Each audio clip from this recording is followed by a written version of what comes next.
इंस्टेक short hand classes में आप सभी लोगों का स्वागत है। ये डिक्टेशन रामधारी गुप्ता खंड 1 की है। 80 वर्ड पर मिनट की स्पीड से 10 मिनट की रिकॉर्ड की गई है। आप सभी लोग तैयार हो जाएं। डिक्टेशन स्टार्ट होगी 5 सेकंड बाद।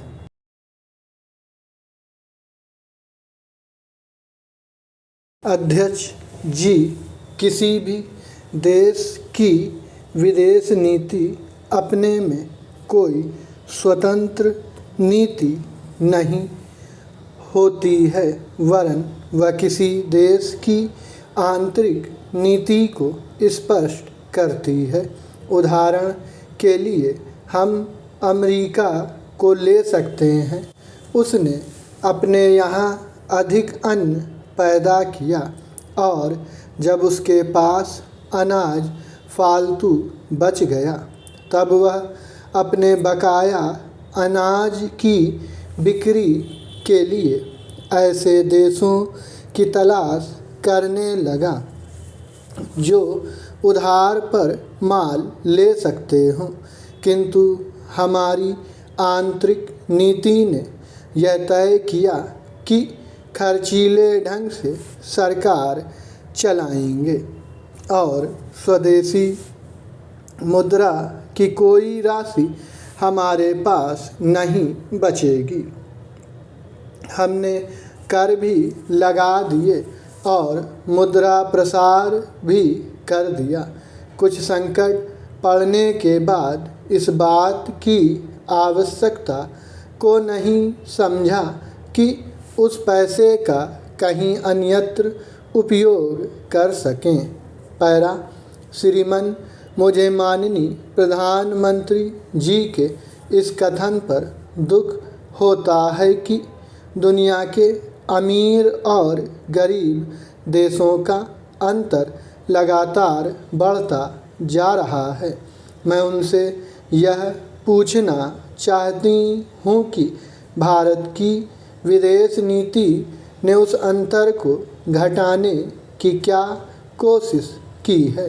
क्या भारत सरकार ने कभी दुनिया की पंचायत में यह कहने की हिम्मत की है कि बालिग मताधिकार के आधार पर यूएनओ का चुनाव होकर एक संसद बनाई जाए? और क्या आप में यह देखने की हिम्मत है कि फ़ौज के हिसाब से कर लगाकर एक विकास का खाता खोल दिया जाए? जो देश विकसित हैं उनके मज़दूरों का 1 घंटा हमारे देश के मज़दूरों के 100 घंटों के बराबर माना जाता है, क्योंकि उनके पास साधन हैं। इसीलिए यह अंतर और भी बढ़ता चला जा रहा है। किसी देश के अंदर आंतरिक नीति में अमीरी और गरीबी का अंतर बढ़ता चला जा रहा हो और वह दुनिया के देशों में विद्यमान अमीरी और गरीबी के इस अभिशाप को समाप्त करेगा, यह समझ में आने वाली बात नहीं है। पैरा, अब मैं आपका ध्यान एक और बात की ओर दिलाना चाहती हूँ।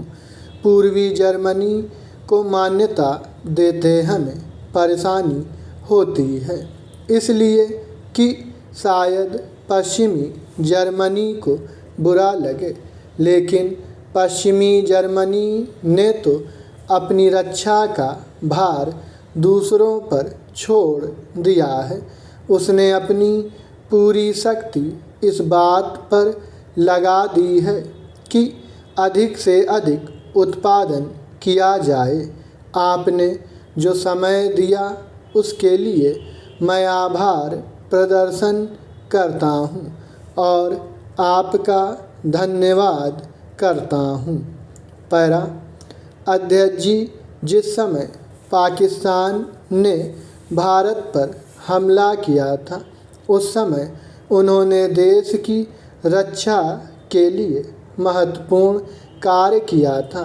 इसके साथ ही मैं मंत्री महोदय को यह भी स्मरण दिलाना चाहता हूँ कि शायद उन्होंने इस पर ध्यान नहीं दिया कि इस बार जो राष्ट्रीय पुरस्कार मिले हैं उनमें रेलवे प्रशासन को केवल 2 ही प्राप्त हुए हैं, जबकि मैं ऐसा मानता हूँ कि हमारी सेना के बाद अगर किसी ने युद्धकाल में सराहनीय कार्य किया है तो वह रेलवे प्रशासन अथवा रेलवे कर्मचारी और अधिकारी हैं।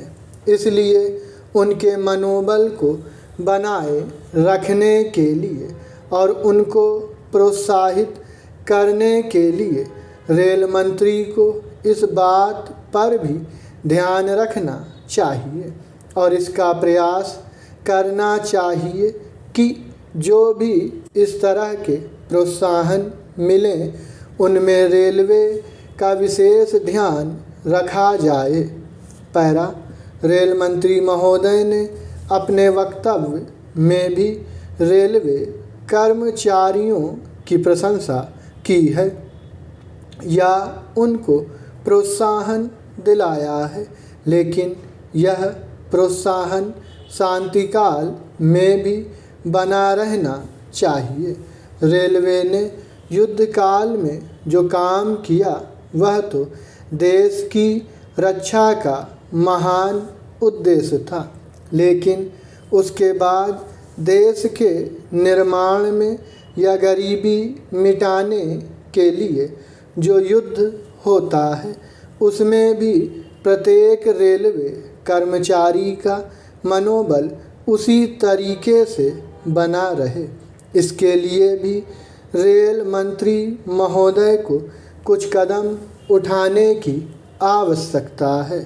मैं ऐसा मानता हूँ कि वह किसी भी तरीके से करें, उनका तरीका कुछ भी हो, लेकिन उनको यह करना चाहिए कि जितने भी रेलवे कर्मचारी हैं, जो भी रेलवे को मुनाफा हो उसमें वह साझीदार हों, चाहे आप उनको बोनस के रूप में कुछ दें, चाहे किसी और तरीके से दें, लेकिन हर वर्ग के रेलवे कर्मचारी को मालूम होना चाहिए कि यदि वह देश के निर्माण के संबंध में ठीक तरह से काम करेगा तो उसको पुरस्कार के रूप में या वेतन के अंश के रूप में अपने वेतन के अलावा पैसा